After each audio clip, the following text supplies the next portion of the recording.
Hey, listen, volunteer leadership is a pretty tough job, right? Because there's lots of criticism, lots of suggestions. I want to hear a big round of applause. Let's start changing that today. Let's have a big round of applause for the all volunteer team who put this together today.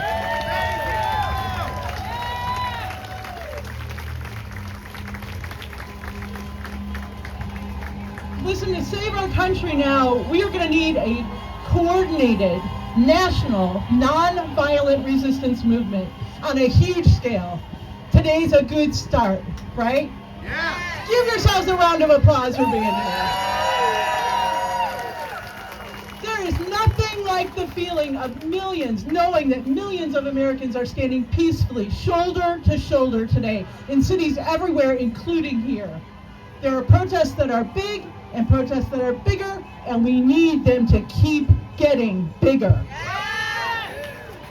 It sounds really overwhelming because we all have friends who are sitting at home doing whatever today and not here, right? We all have friends.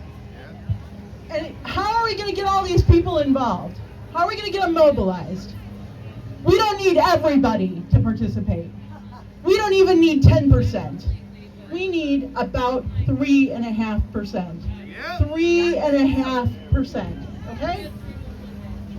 If we can just get 3.5% of the population actively participating in non-violent resistance, we will almost certainly prevail. That 3.5% number comes from, I'm going to nerd out for a minute now, okay? That 3.5% number comes from the work of a Harvard political scientist named Erica Chenoweth, who studied non-violent civil resistance movements in the 20th century. And their study found, first of all, that non-violent campaigns were more than twice as likely than violent ones to succeed. So that business about staying peaceful and calm and de-escalating, that isn't just about keeping people safe or being nice. Non-violence more than doubles our chance of success.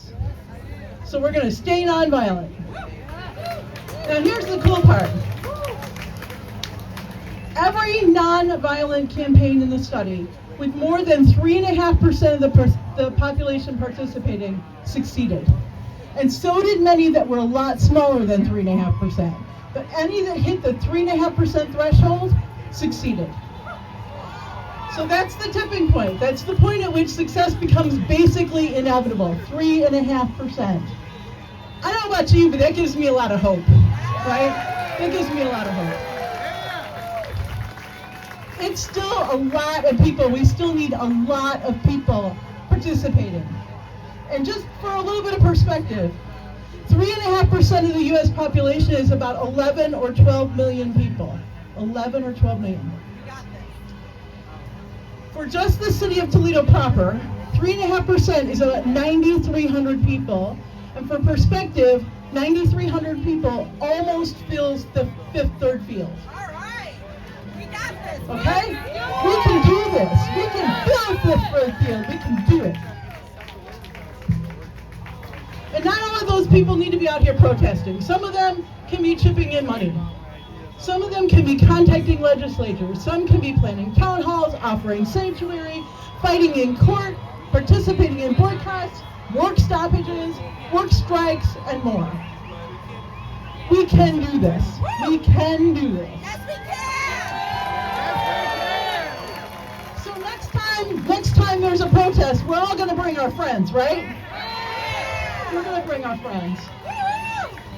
Because overall, it feels really awesome to stand shoulder to shoulder with all these other people who love our country enough to stand out here in this iffy weather and raise our voices together. And that good feeling, that feeling of courage, of joy, of pride, of unity, that is resistance. What a great opportunity we have had today to exercise our First Amendment rights. Let's do that again and again and again until we are victorious. And we will be victorious. We'll see you all at the next protest, friends. Thank you.